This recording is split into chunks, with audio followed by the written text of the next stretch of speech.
Le concept du miracle a été réduit dans notre petite tête pour dire que le miracle, c'est quand quelqu'un est guéri d'une maladie. Ce n'est pas ça un miracle. Alors, il a été réduit dans notre ciboule, dans notre petit cerveau, que quand on dit miracle, c'est quelque chose qui a trait à la guérison. Or, un miracle, c'est quelque chose qui sort de l'ordinaire. C'est quelque chose qui dépasse les frontières terrestres et les contraintes matérielles. C'est ça un miracle. Une chose qu'on n'a jamais vue.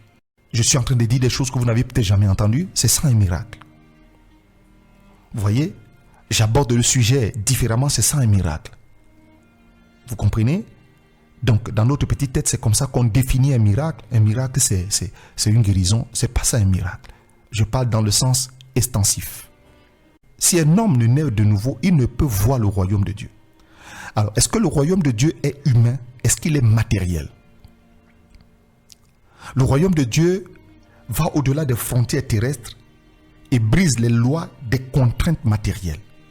Donc le royaume de Dieu n'est pas de ce monde. Il n'est pas visible par l'homme ou par l'œil humain. Donc Jésus est en train de lui dire, tout ce que vous faites, vous cherchez le royaume.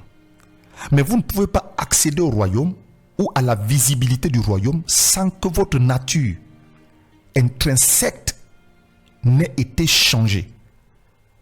Vous ne pouvez pas. Lisez la Bible 10 000 fois comme Nicodème. Allez dans une église, chanter, enroulez-vous au sol. Tant que vous n'êtes pas né de nouveau, vous ne pouvez premièrement pas voir le royaume de Dieu. Tout ce que nous faisons, que vous le sachiez ou non, parfois la plupart des personnes qui vont dans des communautés, c'est parce qu'ils ont dans leur tête qu'ils cherchent le royaume de Dieu. Mais est-ce que vos pasteurs, est-ce que vos prêtres, est-ce que vos prophètes, est-ce que vos apôtres, est-ce que vos docteurs, est-ce que vos bishops, ils vous ont déjà expliqué le mécanisme qui fera de vous une nouvelle personne, une personne née de nouveau qui sera capable de voir le royaume de Dieu?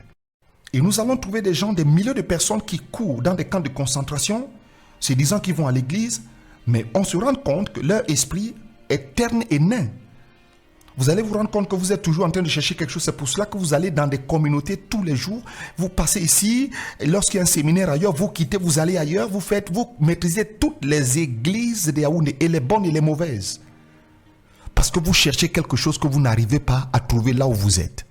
Et vous êtes conscient que vous avez un vide dans votre esprit. Vous sentez un vide dans votre esprit. Vous sentez un vide en vous que vous voulez combler, mais vous le cherchez et ne sachant même pas comment on va le chercher. Notez bien, Adam n'était pas spirituel. Il n'était pas spirituel. Il ne pouvait pas communiquer avec Dieu. C'est Dieu qui venait communiquer avec lui. Ça veut dire qu'il ne pouvait pas être un homme spirituel. À cause de sa nature, à cause de l'essence ou du lieu où il a été tiré, il n'était pas spirituel. Ça veut dire que ton esprit qui était alimenté par l'esprit du Très-Haut sera éteint. Une ampoule qui n'est pas connectée, bien qu'elle soit installée à la source qui donne l'énergie, cette ampoule existe, mais l'ampoule ne peut pas s'allumer. Donc cette ampoule qui est déconnectée de la source qui produit l'énergie électrique est une ampoule, mais qui ne peut pas briller. Alors, à partir de ce moment, Dieu s'est déconnecté de l'homme et l'esprit d'Adam ne pouvait plus être éclairé. Ça veut dire ne pouvait plus donner de sa luminosité. Adam, son esprit s'est éteint. C'est ça, mourir. C'est vrai que Dieu est entré dans la scène matérielle et physique. Vous voyez, parce qu'en Dieu, il n'y a rien de matériel, rien de terrestre, rien de physique. Mais maintenant, quand il veut opérer sur la terre, il entre dans un corps. Il se fabrique un corps, il entre dans un corps. On appelle ça la théophanie. Ou on peut l'appeler autrement la christophanie. Vous comprenez? Dieu prenant une forme humaine et opérant au milieu des hommes. C'est ça Jésus. Comme chaque homme est un animal, après que l'esprit de Dieu soit détaché de l'esprit d'Adam, donc l'esprit d'Adam éteint, ça veut dire que son esprit ne fonctionne plus. Malgré qu'il soit un homme, son esprit ne fonctionne plus. Malgré qu'il soit un homme, son esprit ne fonctionne plus. Son esprit est éteint. Donc il est comme un animal. Maintenant, à cause de ce qu'un animal, vous allez commettre le péché, et si chaque homme est un animal, je dis chaque homme est un animal. Si nous sommes 10 animaux différents. C'est pour cela que nos péchés ne peuvent pas être pareils. Alors nous commettons le péché par rapport à la dimension animale dans laquelle nous vivons. Suivez-moi très bien.